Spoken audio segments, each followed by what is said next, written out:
Turnamen sepak bola Karang Taruna Cup Season 2 yang digelar di lapangan Pasir Imu, Desa Pasir Laja, Kecamatan Sukaraja, Kabupaten Bogor berakhir ricuh.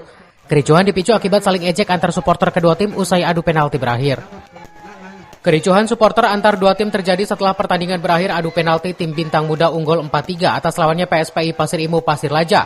Kericuhan dipicu akibat saling ejek antar kedua supporter hingga saling dorong pun terjadi. Beruntung kejadian ini bisa dilerai oleh panitia dan aparat TNI dan dikabarkan tidak ada korban jiwa dalam peristiwa tersebut.